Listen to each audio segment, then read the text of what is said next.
Sabi nga, the days are evil. We have to redeem the time.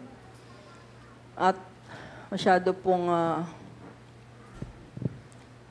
dumadagundong na ang mga paa ng Panginoon. Malapit na siyang dumating. Amen? Sa mga oras nito, I think starting tomorrow, Monday, mayroon pong conference sa Jerusalem, sila prophets, Sadhu, sila Vincent, and this is a worldwide conference. 70 Filipinos, beginning with Bishop Dan Balais, are there, and they are taking up, ang tatalakayin po nila ay ang open heavens, and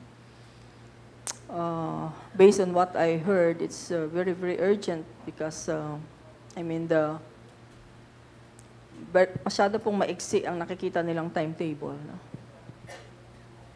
For the tribulation and then the coming of the Lord. So, that's why we need to, kailangan pong pag-aralan natin ng husto kung ano yung mga sinasabi ng Panginoon sa Bible about the second coming para po mapaghandaan din natin ng maayos. At makapaghanda tayo para hindi po tayo nagugulat sa mga pangyayari at kaya po nakalagay yan sa Bible para warning or para magkaroon ng preparation ang mga katulad nating nananampalataya sa Panginoon. Amen? Ngayon, marami pong mga theology, mga kung ano-anong lumalabas sa iba't ibang, depende kung anong denominasyon mo, depende kung kung anong inclination ng maybe ng pastor or lalo na denominations. Kaya mas mabuti pa tingnan natin ano ba ang sinabi ng Panginoong Jesus. Amen? Ang pinaka-importante at pinaka-totoong propeta na nakikita natin, babasa sa Bible ay galing mismo sa Panginoong Jesus. No? So Matthew 24 and 25, these are the end-time chapters of the Lord Jesus. Makikita rin natin ito sa Mark chapter 13, saka sa Luke chapter 21, but let us focus on Matthew 24. So mabuti pa po, umpisahan ko ngayon, but sa mga susunod na linggo, pag ako ang preacher, itutuloy po natin ang paghimay-himay sa Matthew 24. We are going to study the verses in Matthew 24 para maintindihan natin kung anong ibig sabihin nito at ano ang mga babala na binibigay ng Lord sa atin. Sa ngayon po, pag sinasabi nating end times, ang ibig sabihin po niyan so mayroon po yung events, no? May sequence po yan. At ang ibig sabihin po ng end times, malapit nang dumating. Madalas sinasabi, malapit nang dumating ang wakas, malapit nang dumating end of the world. Ano ibig sabihin noon, di ba? We have to put it in the context of the Bible, kung anong sinasabi sa Biblia. At ang ibig pong sabihin niyan ay malapit nang dumating ang huli nga, the end of the age.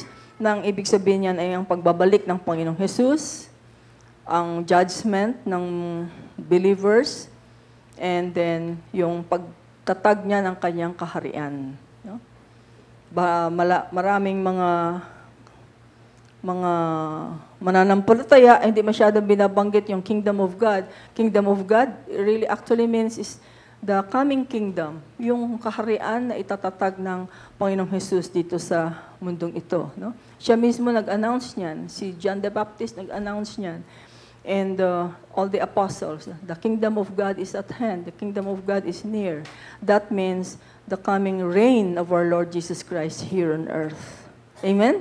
Pag inisip po natin ang history based sa Bible, nagkasala si Adan at si Eva, nagkaroon ng fall, lahat tayo nagkasala. So, the Lord Jesus is going to redeem that. No? Ibabalik niya sa dati. Itatatag niya muli ang kanyang kaharian dito sa lupang ito, sa mundong ito. Amen? And evil will be gone. Darating siya, tatanggalin niya lahat ng yung kasamaan sa mundong ito. Itatatag niya ang kanyang kaharian. At yun ang ating hinihintay. Amen? Yun, that's what we are looking forward to as Christians. And so, Pero bago dumating yan, siyempre may proseso, may mga dadaanan. At ito nga po ang kanyang sinabi. At yung mga disipulo mismo, sa Matthew 24 verse 3, sila mismo nagtanong sa Panginoon. Anong sinabi niya sa Matthew 24 verse 3? As Jesus was sitting, the verse please, yan. As Jesus was sitting on the Mount of Olives, the disciples came to him privately. Tell us, they said, when will this happen, and what will be the sign of your coming and of the end of the age? No?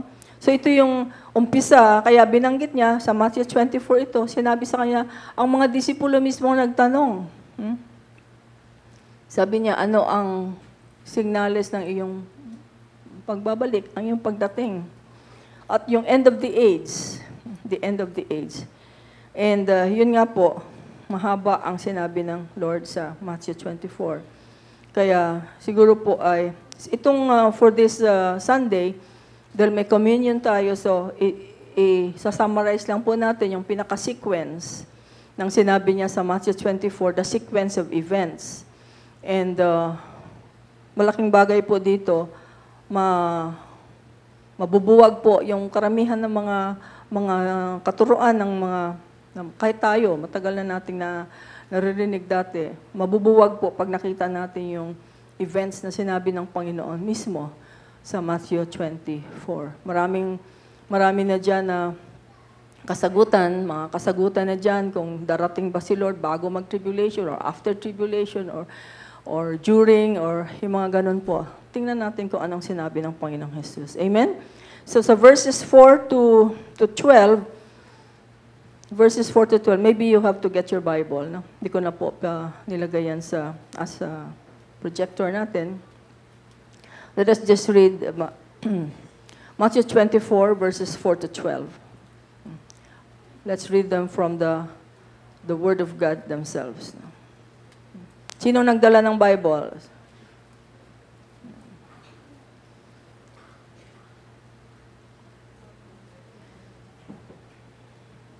Okay, let's read together. Jesus answered, I'm reading from, what's this? I think NIV. Watch out that no one deceives you. For many will come in my name, claiming, I am the Messiah, and will deceive many. You will hear of wars and rumors of wars, but see to it that you are not alarmed. Such things must happen, but the end is still to come. Nation will rise against nation, and kingdom against kingdom. There will be famines and earthquakes in various places. All these are the beginning of birth pains. Then you will be handed over to be persecuted and put to death, and you will be hated by all nations because of me. At that time, many will turn away from the faith and will betray and hate each other, and many false prophets will appear and deceive many people. Because of the increase of wickedness, the love of most will grow cold. So pinagsama ko na lang po yan sa Matthew 24, 4 to 12. As I said, babalikan po natin ito later in the coming Sundays. Ito po yung Jesus gave the end time birth pains. Ito po yung sinasabi niyang birth pains, no? Or birth pangs. Lagi kong ina-explain ito sa mga nanay na nakaranas ng panganganak, no? Pag nagle-labor, no? Yun po ang sinasabi ni Lord dito na birth pains, no? Inihalin tulad niya sa isang babaeng mga anak na nagkakaroon ng labor pains, no? So yung mga nanganak, alam natin na sa umpisa madalang ang pagsakit, no? Nag-expand yung ating I don't know, ano ba yan? Uterus, womb, whatever. So nag-expand kaya unti-unti po na sumasakit. Pero habang palapit ng paglabas ng bata, lumiliit yung agwat, no? Yung agwat ng pagsakit, lumiliit, ibig sabihin, kung dati ay every 5 minutes, nagiging every 3 minutes, at lalong matindi, pasakit ng pasakit ng pasakit. Amen? Mga kalalakihan, naranasan nyo yan? Naranasan yung nasa labas ng delivery room at palakad-lakad, di ba? Yun lang ang role nyo, pinapawisan, kinakabahan. pero kaming mga kababaihan ay nasa loob. Nung nag-labor pains po ako alam na alam ko na makikita mo talaga yung regularity, very regular. Regular yung pain. Kasi sobra pong sakit. Yung mga hindi nakaranas, sobra pong sakit. So, alam na alam ko, tinitingnan ko yung relo, ayan na naman, ayan na naman, ayan na naman. Kasi pagkatapos ng pain, medyo mawawala, no? Tapos, alam kong every 5 minutes, tinitingnan ko yung relo, ayan naman, ayan na naman, ayan na naman. Tapos sigurado yan, pagdating ng 5 minutes, sakit, grabe. Hanggang later, hindi na 5 minutes, mas mabilis. No, so, inihalin tulad ng Panginoon yan, sa birth pangs yung mga pangyayari. So, nag-umpisa na medyo, halimbawa pong earthquakes, wala akong numbers dito, wala akong facts, pero based sa nabasa ko noon, kung tingnan natin like mga 20 years ago, no, or 30 years ago, ang earthquakes noon ay medyo madalang. Habang tumatagal, padalas ng padalas ng padalas. Amen? Mas madalas. Ngayon, madalas ng madalas. Amen? Saka dati, wala kang maririnig ng mga intensity 6, intensity 7, wala kang mga ganyang marinig dati. Pero ngayon, yan, umaabot sa ang Japan, di ba, intensity 9. So, ganun po ang birth pains. Tapos, dati, yung mga sinasabi ng Lord dito, the famines, earthquakes. Ang famines, because of nakita na natin, yung Yolanda, anong resulta ng Yolanda? Famine. No? Nasira lahat. Nasa Aklan po ako ng isang, a few Sundays ago, and sabi sa akin ng mga kapatiran natin doon ay nasira ang kanilang niyugan, coconut trees, fruit trees, mga vegetables, yung kabuhayan nila. Wala nang kopra. No? Walang magpapagawa sila ng mga bubong nila o mga dingding, walang nipa. Sira lahat. Can you imagine, doon sa lugar namin sa Capiz, no? Nag-i-import sila ng niyog sa Iloilo. Dati, ang niyog nandyan lang, ang dami-dami. Ngayon, bumibili sila sa Iloilo ng niyog. Ha? Kaya mga kakanin doon, yung mga suman-suman, medyo kulang sa niyog. yung kanilang timpla. Kasi nga, ganoon po katindi. No? So, ibig sabihin, yun ang ibig sabihin ng famines dito. Because of calamities, no? Because of yung mga ganong nangyayari. So, famine talaga ang kasunod niya. No? So, patindi ng patindi, yung nation against nation. Of course, false Christs. Marami mga nag-claim na sila ang Messiah, sila ang Kristo. Wars, threats of wars, masyadong dumadagundo ngayon ang gera. No? Magigera ba magkakaroon ba ng gera ang Russia sa Ukraine? Ngayon po, nagkakagulo. Yung next dito, nations against nations, kingdoms against kingdoms. Yung dalawang faction ng Muslims, no? The Sunni and the Shiites. Yung militant Sunni gustong i-take over ang Iraq. And so that will create war for the whole, uga po yan, umuuga ang buong mundo because papasok dyan ang Amerika, papasok dyan yung Iran, papasok dyan yung pag-anuhan po yan ng mga bansa. No? And so, the famines, earthquakes, persecution of Christians, we will take this up in more detail later on. False prophets, sin will abound, hearts will grow cold. No? Ngayon po, itong mga kalamidad na ito, ang sabi po ng Panginoon, balikan natin ang verse, it says, such things must happen, but the end is still to come. So, wag tayong magtaka kung may mga Yolanda. Wag tayong magtaka kung may mga earthquakes. Wag tayong magtaka kung may mga kung ano-ano mga kalamidad po, yung mga diseases. Because sabi ng Panginoon, nandito na po, nasa dyaryo ng Panginoon po yan, nauna na siya. No? These things must happen. Dapat mangyari ito. But the end will still, hindi pa ito yung katapusan yung sinasabi ni Lord. Birth pangs pa lang ito. Pero kailangang mangyari ito. No? At kaya po tayo sa ating mga panalangin, yung mga sumasama sa atin sa mga araw-araw nating panalangin, ang pinipray natin, ating bansa, sana ma-spare. No? Yun lang ang magagawa natin, manalangin tayo na sana ma-spare o sana kung dahil sobrang kasamaan, di po ba? Hindi lang naman ang bansa natin, kundi the whole world. Sobrang kasalanan, sobrang kasamaan. So judgment has to fall. Kailangang may pagsulit, kailangang may judgment. The wrath of God will have to be released. Cleansing, yung sinasabi ni Lord. Pero ang pinipray nga natin na, Lord, pinipray natin, Lord, mas spare naman sana po yung bansa namin. Or kung i-allow man ni Lord na hindi ma-spare, Lord, sana maliit lang, jutay lang. Or gamay lang. Gamay lang ang epekto. Sana konti lang, Lord, di ba? And the Lord is so merciful, di po ba? Nabanggit na natin ito na during Yolanda, 6,000, 7,000 died. The strongest landfall in all history of the earth, 6,000, 7,000 died. The tsunami of Indonesia, 250,000 died. Di po ba? Japan, ilan? 16,000, pero ilan ang missing? I think another 16,000.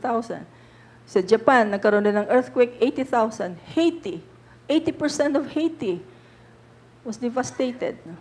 About 500,000. So Yolanda is because naniniwala tayo dahil sa ating mga panalangin. Amen? It was mitigated. Yun ang hinihingi natin sa Lord. Kung i-allow man niya, because judgment has to fall, because of the sins, sobrang kasalanan ng tao. And so, ang pinipray natin, Lord, sana, Lord, jutay lang, no? Gamay.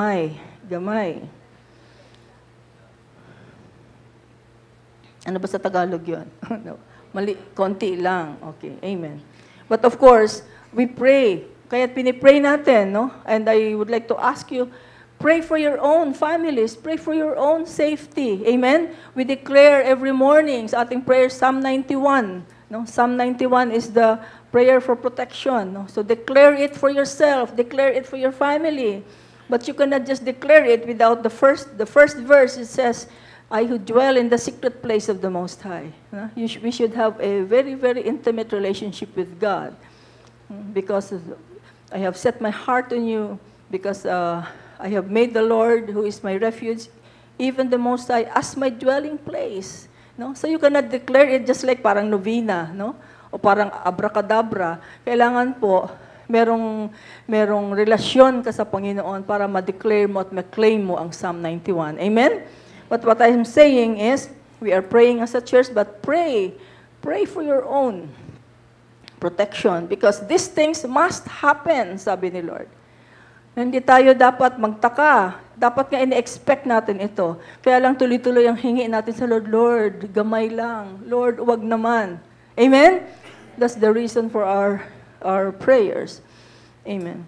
And verse 13 says, but the one who endures to the end will be saved. Kasi before this verse, sinasabi niya, hearts will grow cold.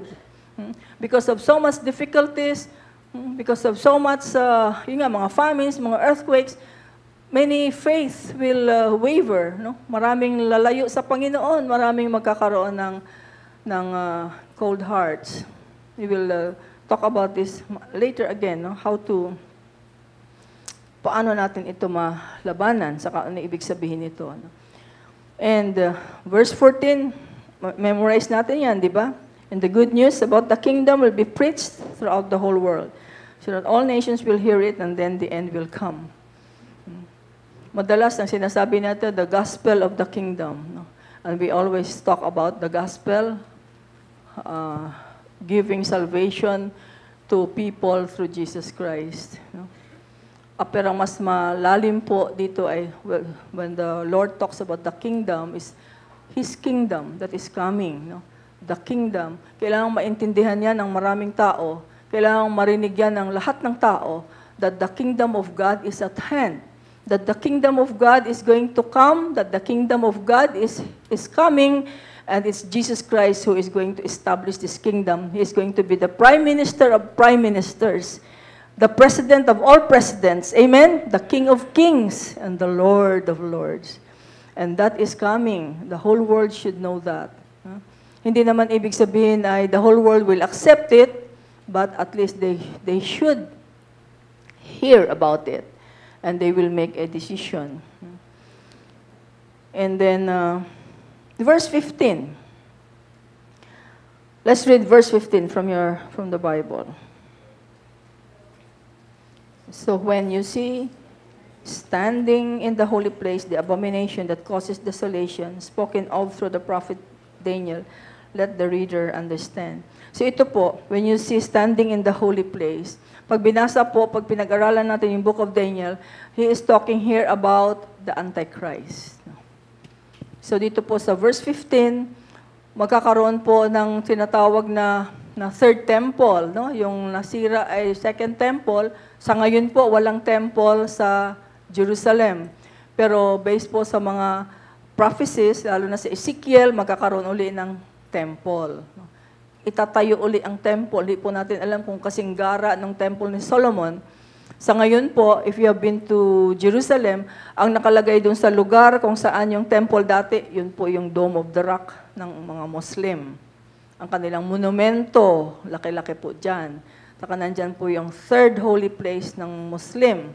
No? Diyan sa lugar na yan, kung nasaan po yung Holy of Holies dati, kung saan po yung temple dati, ang Muslim po ang nandyan ngayon. No? So marami nag-iisip, ano kaya mangyayari? Paano mailalagay yung temple ng Diyos dyan? Eh sa ngayon po, umakyat lang ang mga Jews dyan at mga Christian para magdasal, bawal. Pinapaalis ng mga Muslim. No? So paano po kaya makakapagtayo ng isang temple dyan? No? Sabi nila, mag-earthquake kaya at matatanggal. Mga natural mind po yan. No? Hayaan na natin si Lord ang magproblema dyan. Pero darating po ang panahon na, yun nga, yung temple na nandyan ay sobrang abomination dahil yung, kumbaga, ang demonyo, ang iluluklok niya ang sarili niya together with the false prophets. No? Dalawa po yan, the Antichrist, saka yung taga-rah-rah niya na false prophet. Yung false prophet, yung taga-salita na ito, kailangang sambahin nyo itong taong ito. Siya po yung taga-announce. No? Prophet pero false. Diba? Siya ang taga-sabi, magka-partner po yan sila. So, iluluklok yung Antichrist dyan sa temple. So that means, verse 15, nandyan na po ang Antichrist. And then the Great Tribulation. Yung Great Tribulation, yung sa New NIV, refers to the distress. No? So, based po dito sa sequence na ito, after Matthew 24:14 is the tribulation. After magkaroon po ng tinatawag na final move of the Holy Spirit, bibigyan ng final chance ang lahat ng tao sa buong mundo para makarinig ng magandang balita tungkol sa Panginoong Jesus. That is the final move of the Holy Spirit. Last chance. Ano bang tawag dyan? Last 2 minutes? Or the final call. After that po, yung tinatawag na the end of the church age. Because after that is the tribulation. And verse 16 to 20, flights, yung sinasabi na, especially this is for the Jewish people. No? Those who are in Judea, sabi ganon, they should live and go to the mountains. And we will take this up siguro mas clearer pa later on. Verse 21 and 22, let's read it together. For then there will be great distress, or the tribulation, unequaled from the beginning of the world until now, and never to be equaled again. If those days had not been cut short, no one would survive, but for the sake of the elect, those days will be shortened. Sa book of Daniel po, makikita dito na yung tribulation is for 7 years. Pero sabi nga dito ng Lord, for the sake of the elect, sining elect na yun, maybe the Jewish people, ika-cut short niya ng half. Magiging 3.5 years na lang. Kasi sinasabi po dito, unequaled, walang kasing tindi na mga panahon ito. Never before in the world or never to be equaled again. No? Nasabing ganon, kung hindi daw ika-cut short, walang makakaligtas. Sobrang, hindi ko po ma-imagine ito, but if you read the book of Revelation, sobrang tindi ang mga mangyayari. No? This is during the tribulation period.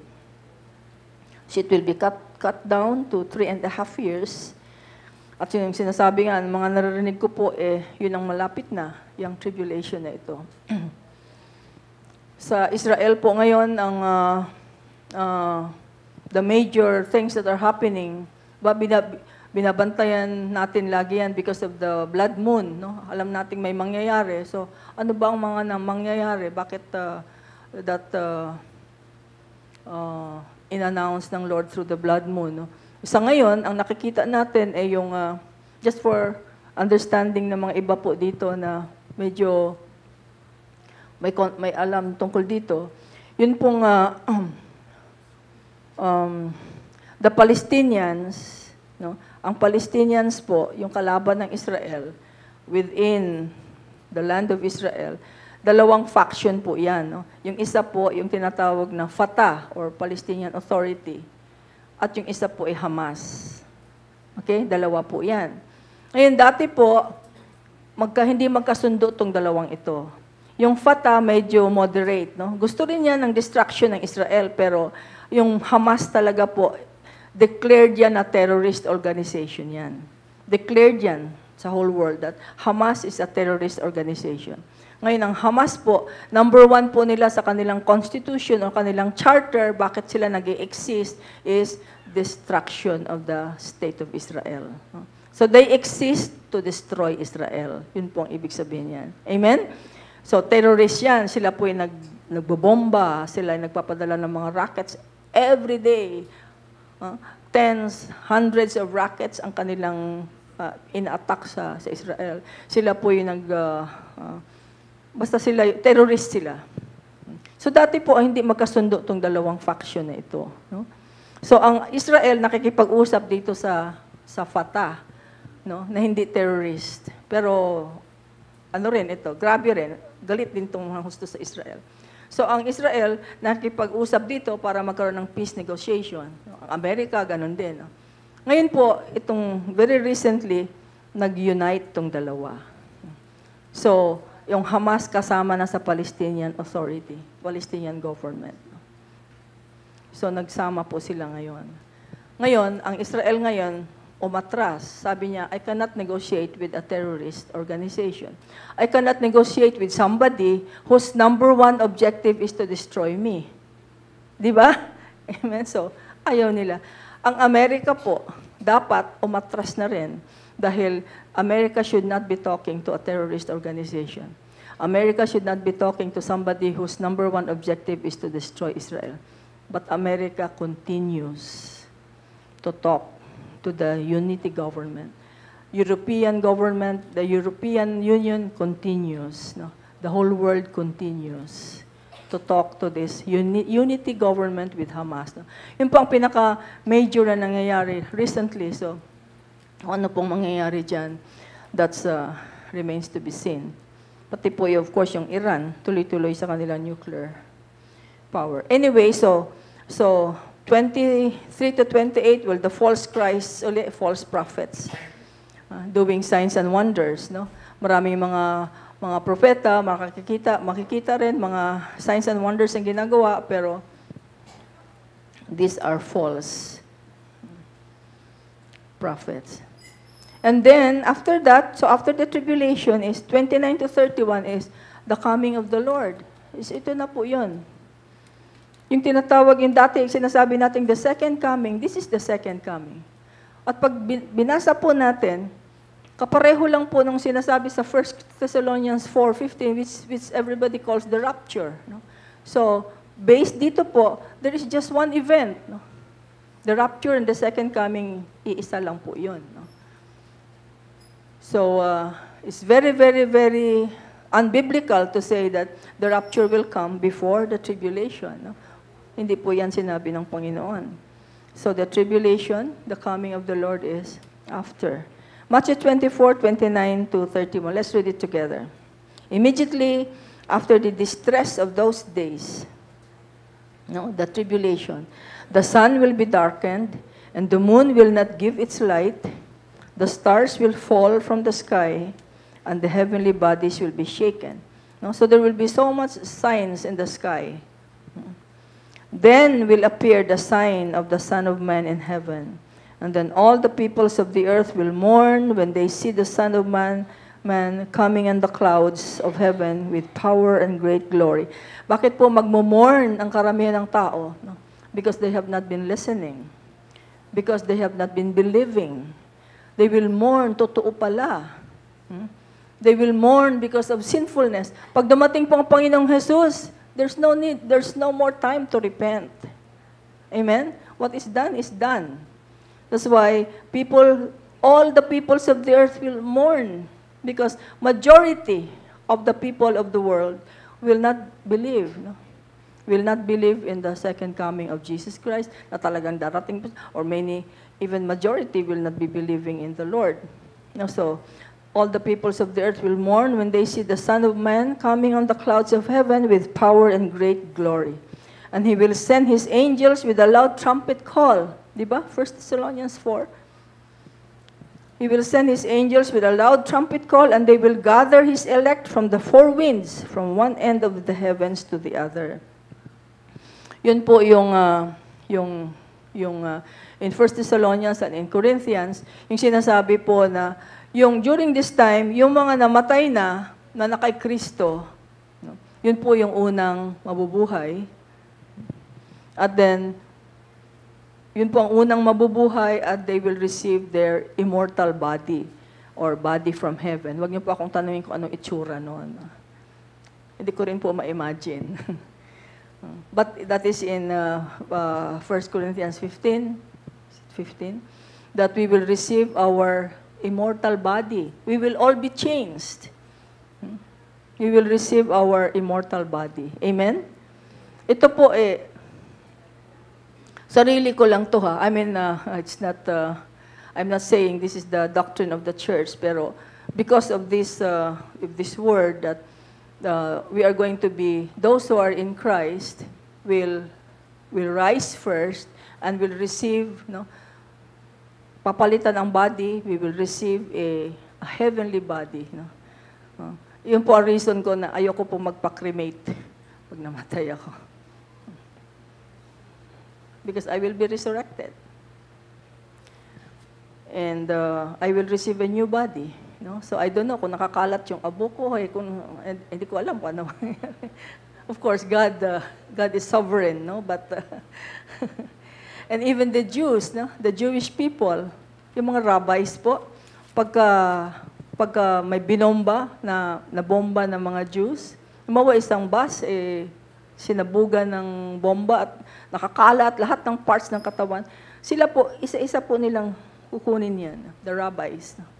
Isa-isa nilang hahanapin lahat ng parte ng katawan because the body is supposed to be sacred. And gusto nila, pag nilibing yan, magkasama, buo. No, so, I don't know, don't quote me, no? Hindi ko pa napag-aralan ng gusto, pero just because of this, yung mga verses na ito, sabi ko, paano kaya iyon kung abo na lang, no? And I don't know, maybe resurrect pa rin ni Lord, pero ako po ayoko. I want to be safe. So yung mga namatay na kay Kristo. Ibig sabihin, believers in Christ, followers of Jesus Christ, those who have been living Christ in their life when they were alive. No? So they will rise first, they will be given a new body. And those who are still alive, no? Kung buhay pa tayo sa mga panahon na yon, and based sa mga naririnig ko, mukhang buhay pa tayo sa mga panahon na yon. Amen? Mga seniors? Sama pa tayo dyan. We are still alive, so when we are still alive that time, no, the dead in Christ will rise first, and then tayo pong mga buhay, this will change. No? The Lord will give us a new heavenly body. Amen? And sabi dito, we will all be gathered from the four winds, from one end of the heavens to the other, and we will meet the Lord in the air. No? But the Lord is coming, yun. Bumaba si Lord, and we are going to meet with Him, and then we are going to form His army, and He is going to lahat yung mga gagawin ng Lord, kasama tayo. So yung sa Lord, sama ako dyan, Lord. Hindi ako itsapwera dyan, Panginoon. Amen. Amen. pati sa pagtatag ng kanyang kaharian. Humingi na tayo ngayon sa Lord pa lang. Ngayon pa lamang, Lord, bigyan mo ako ng isang barangay. Ako ang mayor, chairman, tagapamahala. Di ba? If you know the Bible, and sa Matthew 25, sabi niya, you will be in charge of 10 cities. Faithful servant, you will be in charge of how many cities? End time po ang pinag-uusapan dyan. Kailan naman yun kung hindi sa end time? During the reign of the Lord, di ba? Amen. Parang hindi na kayo naging excited nung sinabi kong barangay. Ano? Trabaho pala to, Lord. Amen. Si Lord ang boss natin. Amen. Kaya pagka hindi tayo kasama po dyan, ay palagay ko ay masyadong iyakan yan. No? Panghihinayang. Anyway, so this is the scenario. No? There will be signs, heavenly signs, and then the Son of Man will come. Then He will gather the elect from all corners of the earth. He will send His angels to gather the elect. And according to Thessalonians, those who are dead in Christ first, and then those who are alive. Then we will have a new heavenly body. Amen? And then, ang mga susunod po dyan, verse 32, 51, sabi nga, just like the fig tree, na pagka summertime, yung tinitingnan nila yung season during that time. So, ganun din sabi ni Lord, my signs, no? Signs of His coming. Kaya, hindi po tama, hindi po biblical yung mga narinig nating the secret coming of the Lord, no? The Lord will come as a thief in the night. Ibig sabihin, hindi announced. Hindi atin alam kung kailan, no? But He is not going to come secretly. It's going to be announced. There will be so many signs. Signs in the sky. Kaya sabi ni Lord, tingnan ninyo yung signs. And you will know na talang darating na siya. And then, He will be seen. His coming will be seen by everybody. Amen. And so ganun po ang sequence, the gospel of the kingdom, Matthew 24:14 muna, the final revival, the last chance for everybody to receive the good news of the kingdom of God. And then the church age is going to close. After that is the tribulation, and then the Lord is going to return, and then the wrath of God is poured on the wicked. Ibig sabihin, pagdating po niya, yung mga sa Kanya ay masasama. Yung mga hindi sa Kanya, may iwan. And I don't know what will happen there. But let us, I just want to focus on, just for us, para po sa communion natin. After the Lord appears and the elect are gathered to Him, the wrath of God will be poured on the wickedness of the world. It will be as the days of Noah. Let's read the 36 to 42. But about that day or hour, no one knows, not even the angels in heaven nor the Son, but only the Father. So, klaro po ito, ha? Amen? Hindi natin alam yung day or hour, but the period, the time, malalaman po because of the signs. Marami siyang sinasabing signs. But the exact day or the exact hour, no one knows. Amen? Kaya yung minsan may mga nagsasabing, sa September 23, darating ng Panginoon. So marami na nagbenta ng kanilang mga ari-arian, marami ng ganito kasi specific day po yan, hindi po yan biblical. Nobody knows. Amen? Pero pag sinabi nating siguro within 5 years, no, nakikita na kasi yung mga signs nandyan, no? Or maybe later on we can say in a matter of days, a matter of months, pwede, but not the exact day or hour. But only the Father. As it was in the days of Noah, so it will be at the coming of the Son of Man. For in the days before the flood, people were eating and drinking, marrying and giving in marriage, up to the day Noah entered the ark. And they knew nothing about what would happen until the flood came and took them all away. That is how it will be at the coming of the Son of Man. Natatandaan niyo yung panahon ni Noah? Di ba? Pinagawa po siya ng malaking barko, kahit na summer, walang ulan. Tapos, nung dumating ng panahon, pinapasok sila ni Lord. No? Yung siya at yung kanyang pamilya, yung 2x2 na mga animals. And then lahat ng mga wala doon sa ark, they were all destroyed. But before the flood came, yung sinasabi dito, it was normal living. Normal ang buhay ng mga tao before the flood, di po ba? Kalagay dito, eating and drinking, marrying and giving in marriage. So sabi ni Lord, during pagdating niya, ganun din, parang normal lahat ang mga nangyayari, eating and drinking sa mga panahon ngayon, parang sobra-sobra ito, no? Eating and drinking. Lahat ng mga restaurants laging puno. Lahat ng mga fast foods, tataka kami.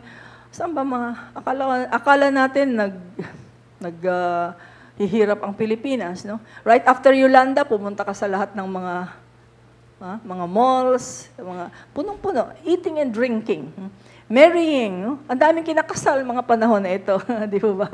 Hindi po masama 'yan, no? Sinasabi lang dito na it's a regular business, giving in marriage up to the days of Noah. Sa isang version po, sa isang chapter sa Luke chapter 17, binanggit din ng Panginoong Hesus ito. Pero dinagdag po niya yung during the time of Sodom and Gomorrah. No? Kung alam din po natin ang ating Bible, during the time of Sodom and Gomorrah, it was business as usual. Lahat ng mga ginagawa nila, normal, and then, di ba, fire and brimstone, sinira yung Sodom and Gomorrah, except for Lot and yung mga anak niya. But nakalagay pa doon sa Luke chapter 17, remember Lot's wife. Kasi, ang bilin po ni Lord, that is how it will be at the coming of the Son of Man. Let's continue, Matthew 24. 2 men will be in the field, nagtatrabaho sa field, di ba? Hindi masama. One will be taken and the other left. 2 women will be grinding with the handmill, one will be taken and the other left. And sabi niya, do not go, where is that verse? Wag ka nang bumaba from your house top. Wag nang bumaba. Ibig sabihin po, during that time, ang mga tao kasi, especially the Jews, they are always, madalas po nasa top floor sila ng kanilang bahay, doon sila nag-enjoy, and all their properties are inside the house. So sabi ni Lord, pag dumating ang panahon na ito, huwag ka nang bumaba para kunin pa yung mga gamit mo. No? 2 men will be in the field. We can talk about this later. Because medyo nagbabago yung ating, di ba dati 2 men in the field, one will be taken, the other left. One will be raptured, yung isa may iwan. Di ba? But if you look at Noah, if you look at Sodom and Gomorrah, those who are left are the ones who are saved. Those who are taken away are the ones destroyed. Kuha? So, tingnan natin ito, no? I think it's a different perspective. Amen? Sodom and Gomorrah, ang naiwan si Lot. Siya yung saved. Saka yung, anak niya, yung in-laws niya. Those who were taken away, those were destroyed. Anyway, therefore, keep watch because you do not know on what day your Lord will come. And so, pag nilagay po natin sa ating context nito, mga kapatid, sabi ko nga kanina, it's very urgent na ngayon na paghandaan natin yung muling pagbabalik ni Lord. Lagi po natin pinipreach ito, pero parang dumadaan lang sa isang tenga at lumalabas sa kaliwa. You know? But I really feel it's very, very urgent. We have to do something about our lifestyle. We have to do something about our life. You know? Dito sinasabi na wala namang problema yung eating and drinking, marrying and giving in marriage. The problem here is, or working in the field, no? Grinding grain with a hand mill, yun yung mga trabaho, di ba? Mga negosyo.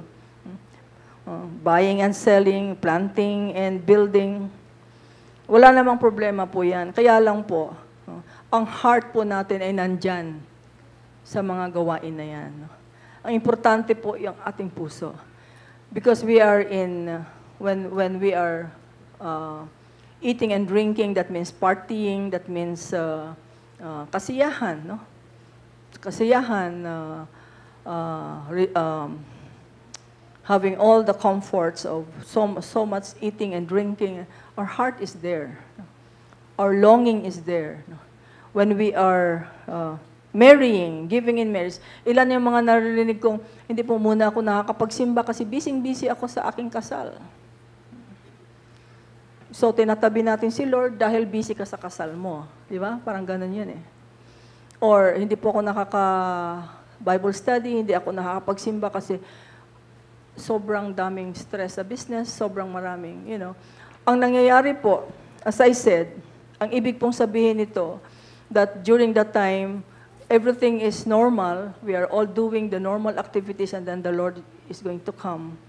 Our heart is in what we are doing. Our heart is in our jobs. Our heart is in our field. Kung ikaw ay nagtatanim, nasa field ka, or nasa business ka. Ang importante po kahit saan man tayo, ang importante po dapat kasama natin si Lord. Nasa trabaho ka, meron kang mga ginagawa, kausap mo si Lord. Amen? Huwag nating ihiwalay po si Lord. Kasi pagdating ng time na ito, yung sinasabi ni Lord dito na, remember Lot's wife, huwag mo nang balikan, huwag ka nang maghanap, kumuha pa ng mga gamit mo. Meron nga akong nabasa na sabing ganon, ano kaya kung dumating si Lord na sasabihin sa'yo ni Lord, asama ka. Tapos iniisip mo, halimbawa, tanghali, iniisip mo na ko yung anak ko nasa school. Yung mga gamit, yung mga alahas ko. Yung mga ano ko, di ba? Natural, di ba? Parang natural na isipin. Natural na isipin ng isang tao. Naku, teka. Mahilig tayo magteka, di ba? Teka. Balikan ko muna si Sabihan ko yung asawa ko, puntan ko yung anak ko, etc., etc. Sabi ni Lord, hindi. Remember Lot's wife. Sabi niya doon sa asawa ni Lot, huwag na huwag lumingon. Habang tumatakbo sila, di po ba? They were running for their life. Huwag na huwag lumingon. Hindi na kayanan ni Lot na huwag lumingon. Nandun yung kanyang kayamanan, nandun ang kanyang mga kaibigan, nandun yung kanyang kabarangay. Nandun, tiningnan niya kung ano nangyayari, and then ano nangyari sa kanya. Naging batong asin. Sabi ni Lord, huwag lumingon. Ganon din ang sabi dito, if you're in the housetop, huwag ka nang bumaba para kuha. Kasi yung culture po nila, nasa housetop, doon yung kanilang, doon nga sila laging nagpa-party, nag-enjoy. And then, yung kanilang mga ari-arian nasa loob ng bahay. So sabi ni Lord, huwag ka nang bumaba at para kunin pa yung mga ari-arian mo dyan. Huwag ka nang bumalik, huwag ka nang umuwi sa inyo. And so we are consumed with our cares of our life. This is natural, as I said. Pero yun na nga, binabago po natin, binabago ni Lord yung ating kaisipan ngayon. Kung hindi ka, ganun ka, tindi ang iyong relasyon sa Diyos, sa Panginoong Jesus, mas iisipin mo pa yung mga bagay-bagay dito sa mundo pagdating ng panahon na ito. Amen? Kaya po mga kapatid, may panahon pa. Amen? Hindi natin sinasabing iwanan niyo yung mga trabaho niyo, hindi natin sinasabing iwanan niyo yung mga negosyo niyo. Ang sinasabi po natin, isama natin si Lord saan man ang anuman ang ginagawa natin. Humingi tayo ng guidance sa Kanya, nasa trabaho ka, Lord, tama ba itong ginagawa ko? Kasama natin si Lord. We should have an active interaction with the Lord Jesus Christ wherever we are. Amen? At tuloy-tuloy tayong parang nananabik sa Kanya. Pag may nakita tayong answered prayer, praise God. Thank you, Lord. Diba? Kasama natin siya. Pagka meron tayong, sabi nga meron akong nabasa na sabi niya, pati yung pagkain ng aso ko, tinatanong ko sa Lord, kasi ayokong tumaba yung aso ko. Pagka nagkasakit yan, problema ko. Pati yung, pag nagpunta raw siya ng grocery, tinatanong niya sa Lord, anong gusto mong bilhin natin? Something like that, di ba? It's an active personal interaction, personal relationship with Jesus Christ. That's how we feed on the blood and the body of Jesus Christ. day by day. Yung every fourth Sunday po, nagka-communion tayo. It is just to, as a whole, as a corporate body, we just want to remember, gusto lang nating alalahanin si Kristo bilang isang church, isang congregation. Pero sa atin pong personal na buhay, mga kapatid, it should be every day, di ba? Sabi sa John chapter 6, di ba? He who eats my flesh and drink my blood abides in me and I in him. Nakatira sa akin at ako nakatira sa kanya. Kailan yun? Every fourth Sunday? Hindi po.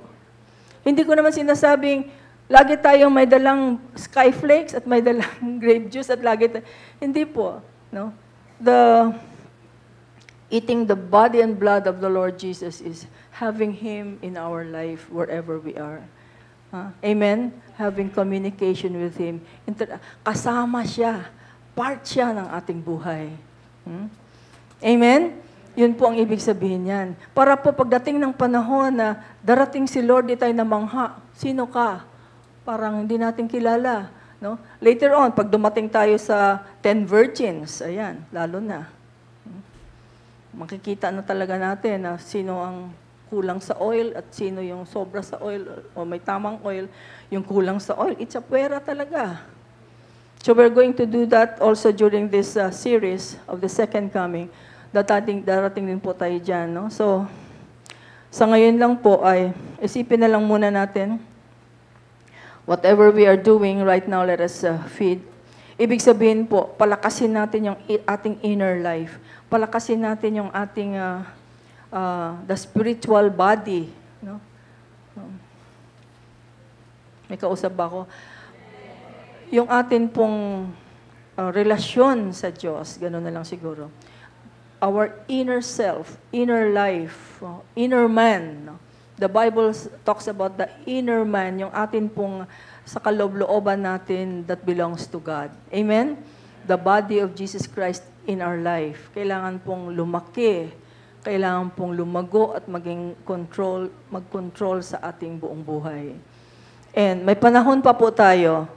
Kaya po tinatalakay na natin ito because we still have time. The days are evil, malapit na po pero may panahon pa po. Amen? Baguhin po natin. Baguhin natin. Sana po matanggal na yung matapyas na natin yung sobrang kamunduhan po. So much love for this world. No? I'm not talking, tayo pong lahat apektado dyan. No? Sobrang, masyadong masarap yung mga binibigay ng mundo. No? So, siguro medyo tapyasin po natin. Sa mga parties natin, sa mga gatherings natin, tanggalin natin ang worldliness. Mag-focus tayo kay Lord. And let us try to, inisip ko nga po inisip ko, how can we, nagtawag ako ng prayer meeting every morning, kukunti naman pa rin ang dumarating. Sabi ko, Lord, paano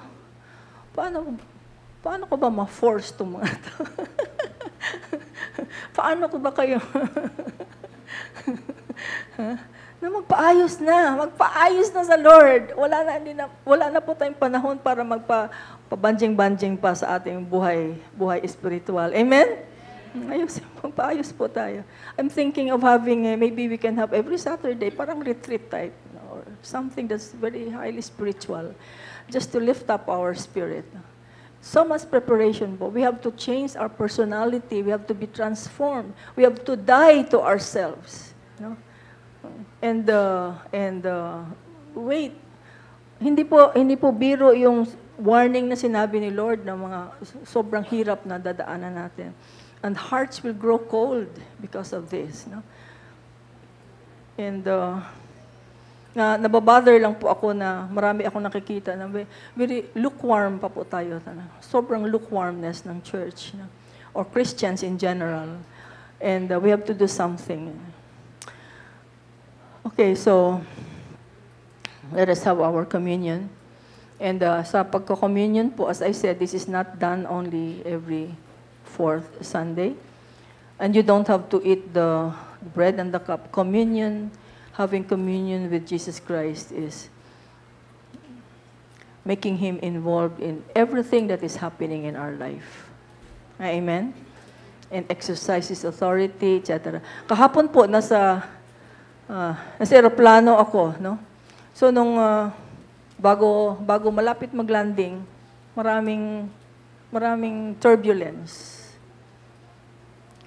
Andun ako sa likod na likod. Seat number 30. Likod yun. No? So, masyadong turbulence. So, sabi ko lang, tumingin ako sa labas na ganyan. Sabi ko, hoy, hoy, unruly clouds, you better behave in the name of Jesus. Diba? That's exercising the authority of Jesus Christ. Ba't ako matatakot sa turbulence? Ba't ako matatakot sa clouds? Diba? Command you to get out of the way in Jesus' name. Peace, be still. Tumigil bigla. O, natakot ka. I mean, mga ganun ba? That's having a relationship with the Lord Jesus. Amen? Anything na ano natin, authority, or sabihin mo sa Lord, o humingi ka ng tulong sa Lord, or, di ba? May problema kayo sa negosyo, di ba? Sama mo si Lord. Kayang-kaya ni Lord yan, di ba? O meron kayo nakitang ang ganda nangyari, praise the Lord. You worship Him. Amen? Or, yun na nga, meron kayong mga problema sa trabaho, hindi nawawala yan eh. Lagi nandyan ang problema yan. No? But, huwag nating i-box sa Lord, si Lord, na pang Sunday lang siya, pang praise team lang siya. Saka mo lang maiisip si Lord pagka nagsasama-sama na tayong ganito. Diba? No. He is your Lord. He is your Savior. Amen? He should be Lord. He should be involved in everything that we do, we say, and do wherever we are. Amen. So let's have our communion. So bago tayo mag-communion, let's all stand up first. And sabi ni Lord, lumapit tayo sa Kanya with clean hands and pure hearts.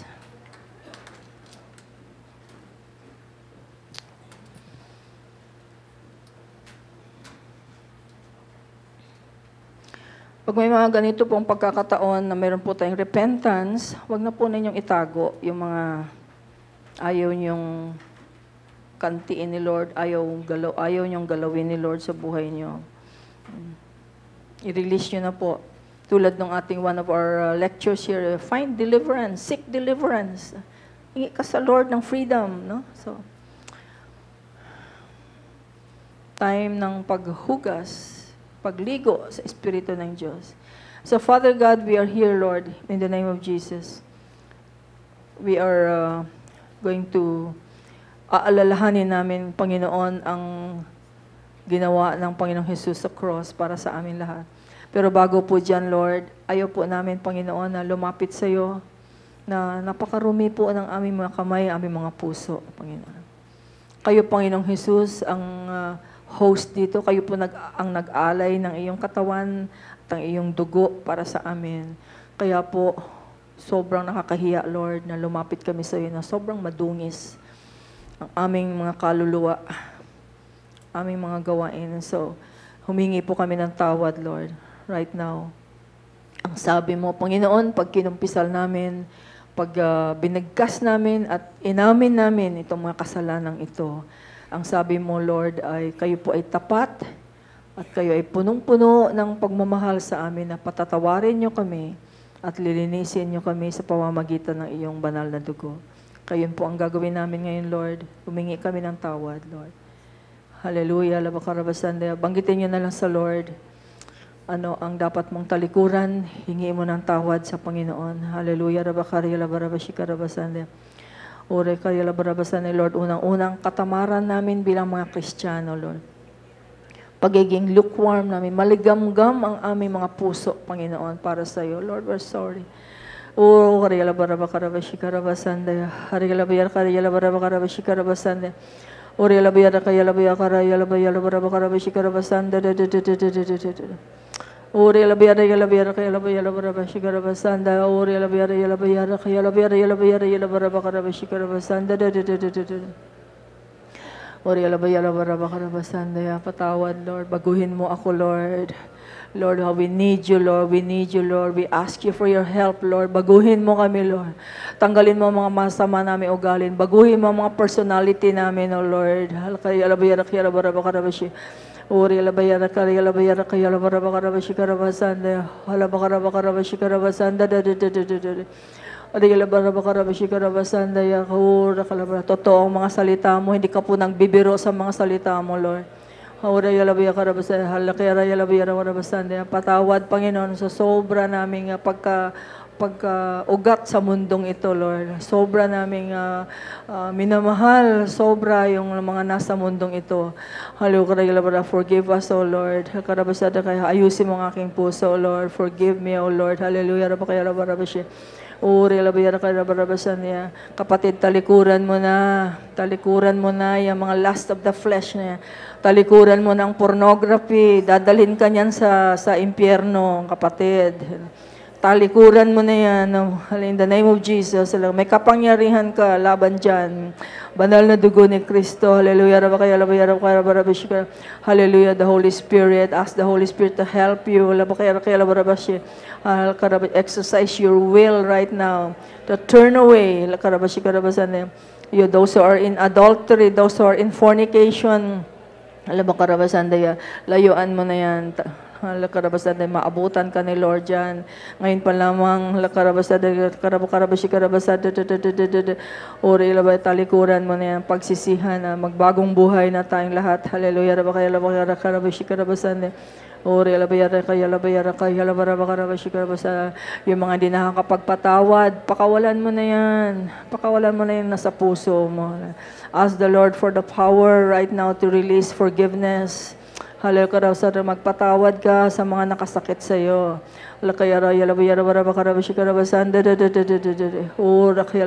Mas importante si Jesus kaysa dyan sa mga hurt feelings na nandyan. Hallelujah, the bitterness. Release, just release right now. Hallelujah, forgive and forget. Hallelujah, Lord,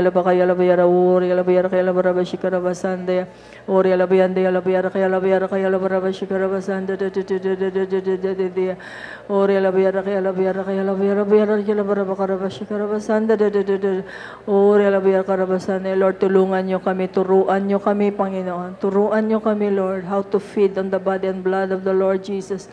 Every moment of our life, turuan niyo kami, Lord, na magkaroon ng active interaction, relationship sa iyo, Panginoong Jesus. Hallelujah, hallelujah, tulungan niyo kami, Lord, na huwag magkaugat sa mundong ito, Panginoon, papanaw ang mundong ito. Hallelujah,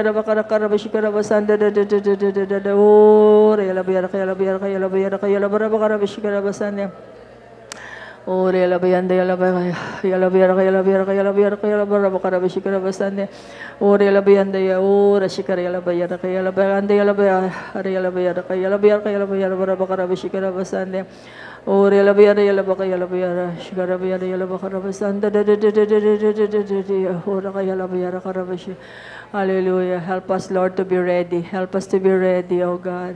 We still have time, Lord. Help us, oh God, to start it, Lord. To be ready, oh God, for the coming Savior. Our Savior, our Lord. Hallelujah. Hallelujah. Hindi mo po kami nilalang para sa mundong ito. Hindi po kami para sa mundong ito, Lord. Para kami sa iyo, sa kaharian mo, Lord. Hallelujah. Help us, oh God, to be ready. Help us to change. Ora kaya la bayala kaya yala bayala kaya la baraba karabashika rabasanda at tinatanggap namin ang kapatawaran at tinatanggap namin ang paghuhugas sa banal na dugo ng Panginoong Jesus. Salamat, Panginoon, sa iyong banal na dugo, Panginoong Jesus. Hallelujah. Ina-apply namin ito, Lord. Tinatanggap namin ito, hallelujah, sa aming kapatawaran, Lord, sa mga kasalanan namin. Thank you, Jesus. Thank you, Jesus. Hallelujah. But before we go on, can I ask for the newcomers? Sige po, umupo muna kayo. I'm sorry, I forgot them. Meron ba tayo?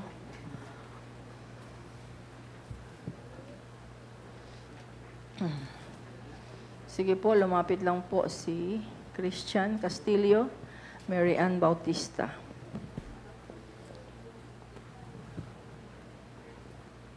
Meron pa po ba? Ngayon lang po kayo dumating. Dito po tayo. Meron pa po. So, welcome. Gusto po namin i-welcome kayo. Salamat sa inyong pagdalo. Terno pa kayo. Mukhang kakanta kayo mamaya.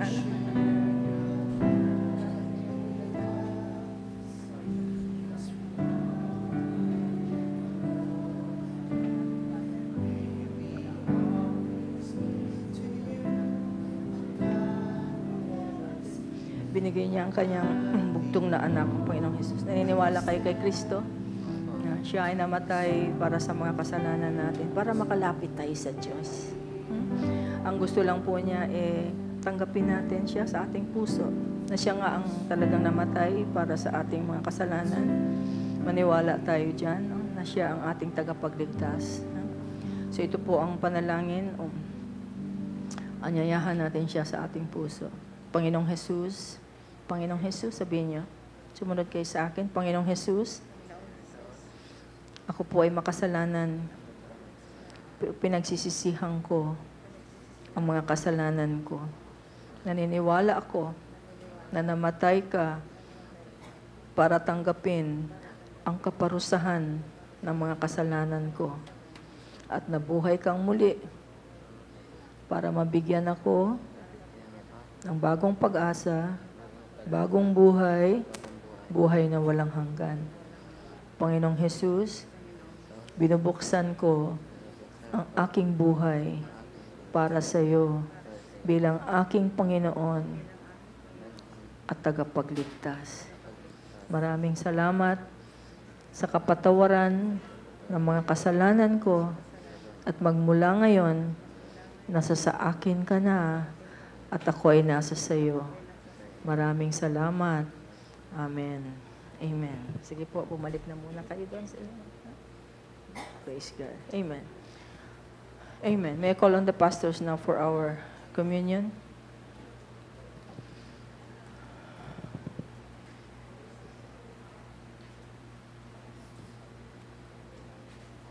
Sige po, tumayo tayo.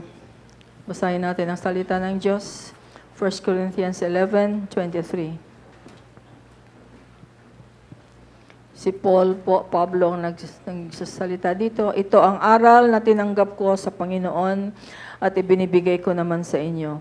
Ang Panginoong Jesus, nung gabing siya ay ipagkanulo, ay dumampot ng tinapay, nagpasalamat at pinagpira-piraso ito at sinabi, ito ang aking katawan na inihahandog para sa inyo. Gawin ninyo ito bilang pag-aalaala sa akin. Amen. Sige po, yung tinapay.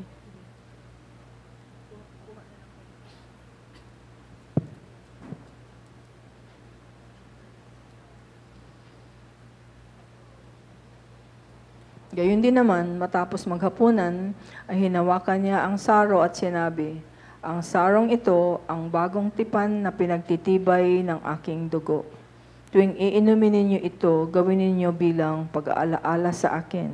Sapagkat tuwing kakain kayo ng tinapay na ito at iinom sa sarong ito, ay pinahahayag ninyo ang kamatayan ng Panginoon hanggang sa muling pagparito niya. Amen. Sige po, kumuha tayo ng ating communion elements and sabay-sabay po natin ito kainin.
Amen.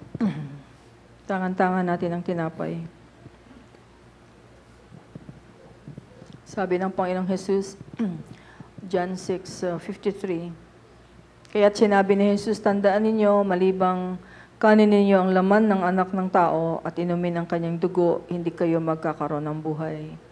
Ang kumakain ng aking laman at umiinom ng aking dugo ay may buhay na walang hanggan at muli ko siyang bubuhayin sa huling araw. Hallelujah. Sapagkat ang aking laman ay tunay na pagkain at ang aking dugo tunay na inumin. Ang kumakain ng aking laman at umiinom ng aking dugo ay nananahan sa akin at ako sa kanya. Hallelujah. Lord, tangan-tangan namin ang tinapay. Ito po ay simbolo ng iyong katawan, Panginoong Jesus. Bigyan mo kami ng pagkaunawa, Lord, sa mga salita mo. Gusto po namin na tuloy-tuloy namin kinakain kasama po sa aming buhay ang iyong kayo, Panginoong Jesus. Simbolo ng katinapay na ito, your flesh that you have, your body that you have given up for us.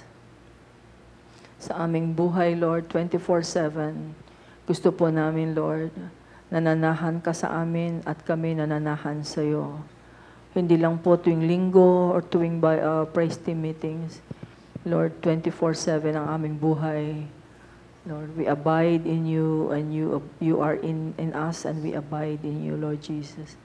Nananahan kami sa iyo at nananahan ka sa amin. Hallelujah. Ora kaya labarabashi-karabasandya. Inaalala namin ang ginawa mo, Panginoon. Binata mo sa iyong katawan ang aming mga kasalanan.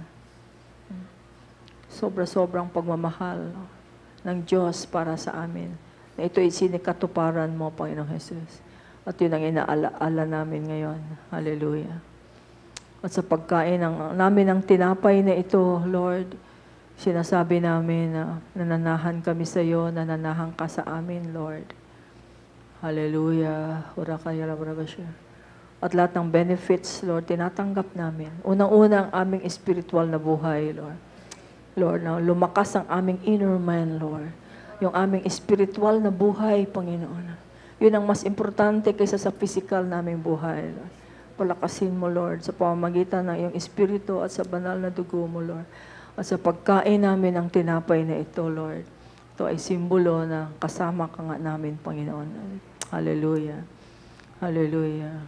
Let's sing the song.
Kainin natin ang tinapay.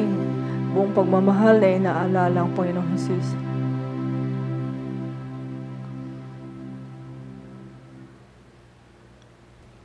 Ang sino mang kumakain ng kanyang laman at uminom ng kanyang dugo, inananahan sa kanya at siya ay nananahan sa atin. Hallelujah. At Lord, sa mga sugat na tinamo mo, Lord, tinatanggap namin ang kagalingan, Lord. Sa aming mga physical na katawan, Lord. Hallelujah. Oh, karilabayara, karilabarabakarabasan. Hallelujah. Rabakarabasan. Hallelujah. Ang katawan mo ay pinaggutay-gutay, Panginoon. Hallelujah. Pinaghampas-hampas, oh Lord. Para kami, Lord, na mga may sakit ay magkaroon ng kagalingan, Panginoon. Hallelujah. Hindi lang po sa physical, pati sa aming mga memory, aming mga kaluluwa, Lord. Inner healing, Lord. Inner hurts, Lord. Just heal us. Make us whole, Lord. Hallelujah. Thank you, Lord, for continuously touching, Lord, the physical body of Pastor Chito, Lord. Hallelujah. We appropriate, Lord. We appropriate what you have done, Lord. Hallelujah. Anong ginawa nila sa iyo, Panginoon? Tinatanggap namin ito, ina-apply namin ito para kay Pastor Chit, Lord. In the name of Jesus. Hallelujah. Thank you, Lord. Sa aming lahat, Lord, sa mga may sakit, amen. Inaalala namin sa iyo. Kunin natin ang saro. Hallelujah. Ito ay simbolo ng kanyang banal na dugo. Sa pag-inom natin dito, tuloy-tuloy nating sinasabi that we are under the new covenant ng kasunduan sa Diyos na pinagtibay ng dugo ng anak ng Diyos ay tuloy-tuloy nating tinatanggap sa ating buhay. Hallelujah. We are covenanted people. We belong to God. We are His people and He is our God. We don't belong to this world. Hallelujah. We belong to the Lord Jesus. We are spiritual beings. We are covenanted people. Hallelujah. And so Lord, give us more revelation about this, Lord. Sa pag-inom namin ng sarong ito, iniinom namin ng iyong dugo, Panginoong Jesus. Nananahan kami sa iyo at nananahan ka sa amin. Tuloy-tuloy sa aming mga trabaho, sa aming mga negosyo, sa aming mga tahanan, sa mga namamalengke habang naglalaba, nagluluto, Lord, kasama nananahan ka sa amin, Lord. You abide in us and we abide in you. Hallelujah. Wherever we go, whatever we do, Lord, hallelujah. You are with us and in us, O Lord. Hallelujah. We feed on your body and blood, O Lord. Hallelujah. The body and blood of the Lord Jesus, yun po ang magbibigay sa atin ng buhay na walang hanggan. Hallelujah. Hallelujah. So thank you, Lord. Thank you, Jesus. Hallelujah. Let's sing the song.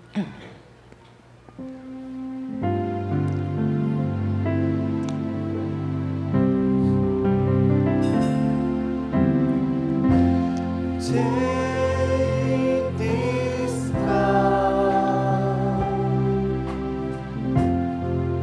I feel for you, and ask you to remember me. This cup is the new covenant I'm making with you. Take it, drink it. It's time you do.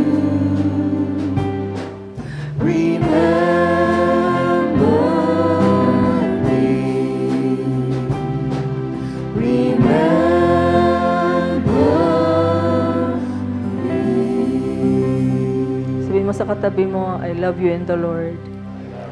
We are one body. Jesus Christ is our head. Hallelujah. Let's drink the cup.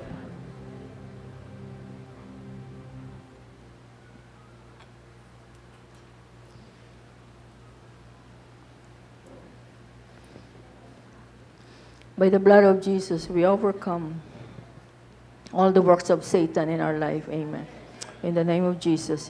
Receive this victory right now. Receive your deliverance by the blood of Jesus.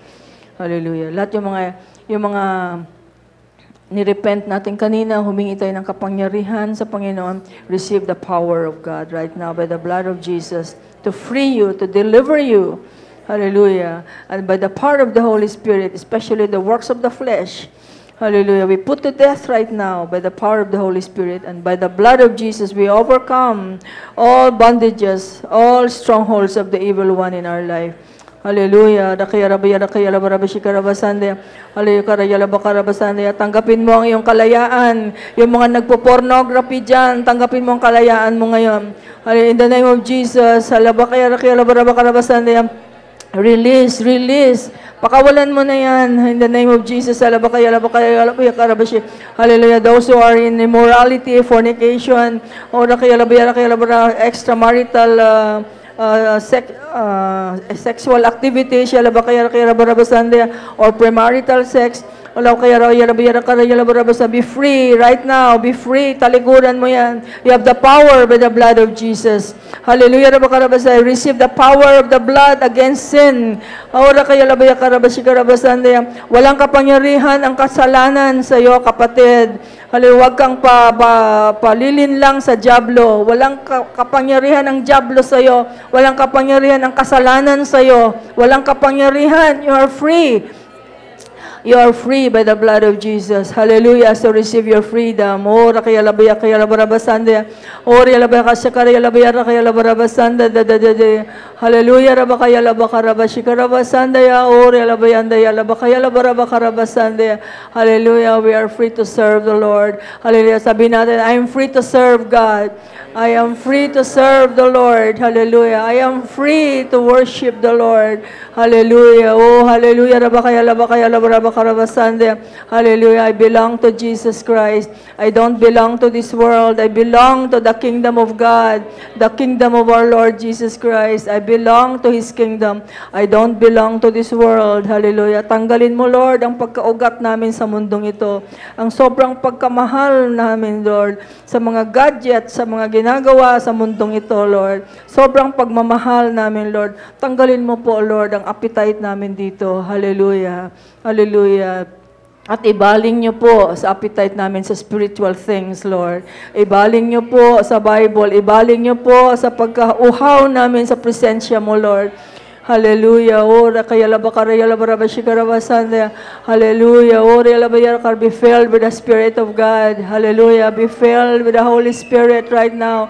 Spirit of God, how we need you, Lord. How we need your power. How we need you, Lord. How we need you, Lord. Hallelujah. Ora kaya labarabasanda. Hallelujah. Ora kaya labarabasanda. Hallelujah. Magpaayos kami sa iyo, Diyos Espiritu Santo. At pakawalan mo ang iyong kapangyarihan. Pakawalan mo ang iyong signs and wonders through us, Lord. During this end times, O Lord God, as a testimony of the kingdom of God. Hallelujah. Ora kaya labarabasandia. Here we are, Lord, Holy Spirit. Here we are. Use us, Lord. Here we are, dear Holy kingdom of God. Through us, O Lord. Hallelujah. Use us, Lord, in this end time, O Lord God. Revival, Lord. Hallelujah. Ora kaya labaya Hallelujah.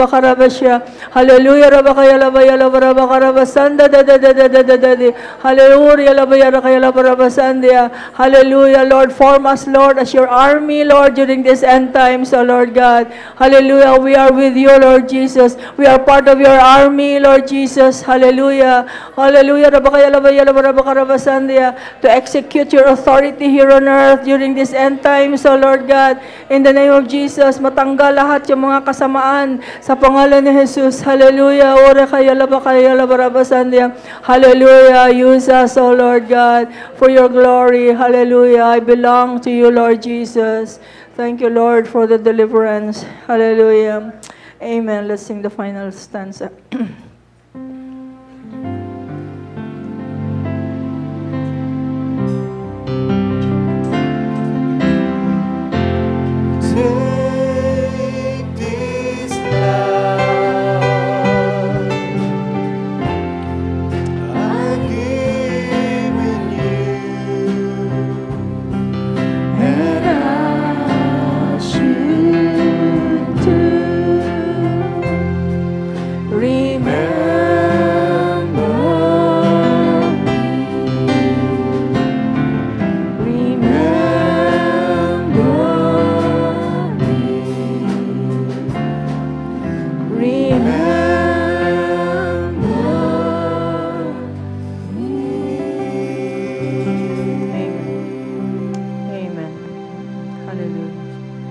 Just greet one another with the love of the Lord. Amen. We love you, Lord. We love you. I love you in the Lord.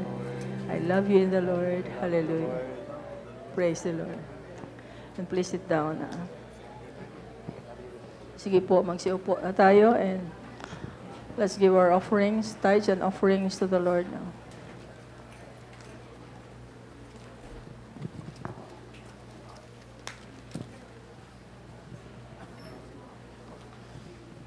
May nangangailangan pa po ng envelopes for our tithes and offerings.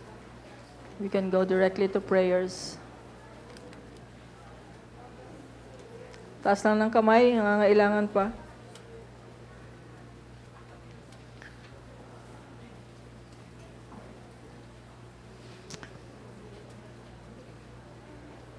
So let's pray. Father, thank you that you're in charge of our lives. Thank you that you're our Yahweh Jireh, our provider of all things, Lord. And as we give our tithes, we give back our tithes and our offerings to you, Lord. Thank you for the open windows of heaven at lahat po ng iyong pangako sa iyong mga salita, tinatanggap namin. Sa kapurihan mo, Panginoon. Amen. Amen. Let's all stand up and let's worship you, Lord.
Thank you, Lord, for our daily bread.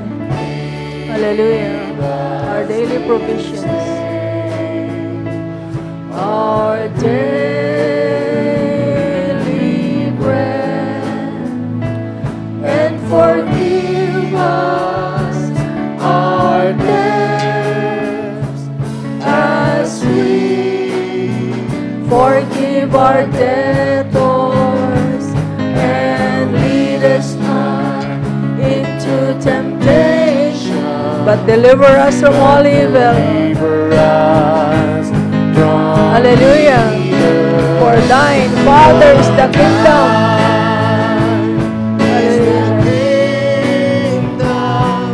And the power and the glory forever.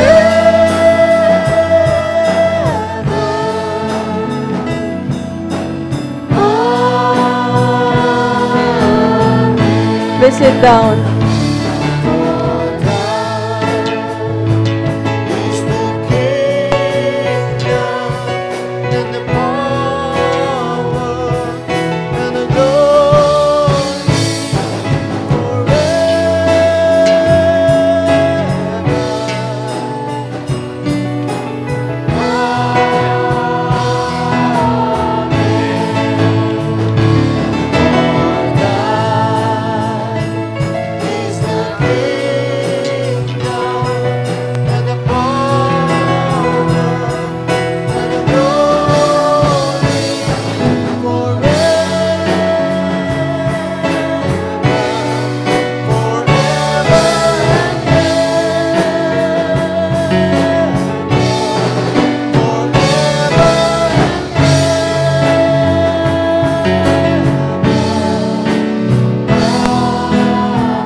Hallelujah. Tumayo po tayo. Iunat po ng ating mga kamay dito sa ating table of offerings.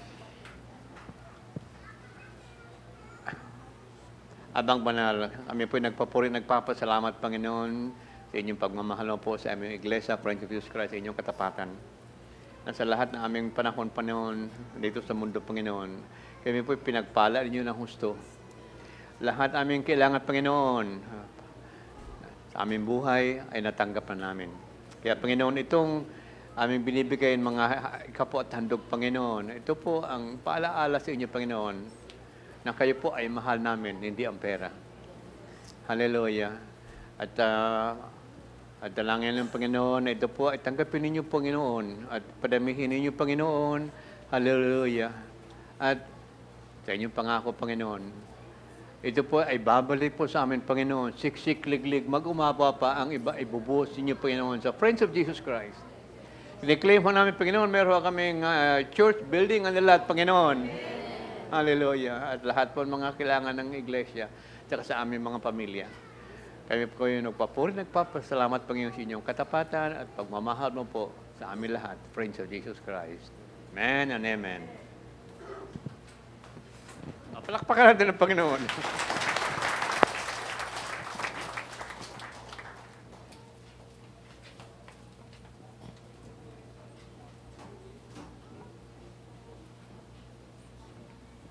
Please remain standing for our benediction.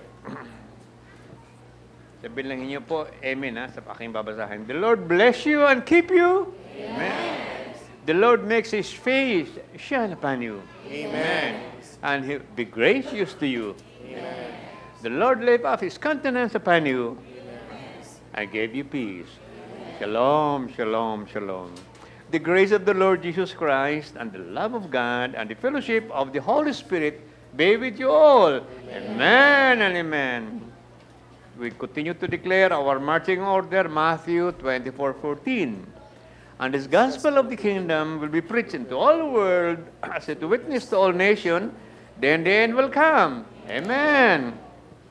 Let us declare our faith in the Lord. I am healthy. I am healthy. I am healed. I am healed. I am wealthy. I am wealthy. And I am ready to go Ready to go. into all the world to preach the good news Preach the good news. to every creature. Amen. Here I am, Lord. Here I am, Lord. Send me to the ends of the earth. Send me to the ends of the Hallelujah. Jesus says, I am coming soon. Amen. Even so, come, Lord Jesus. Reign, King. Jesus reign.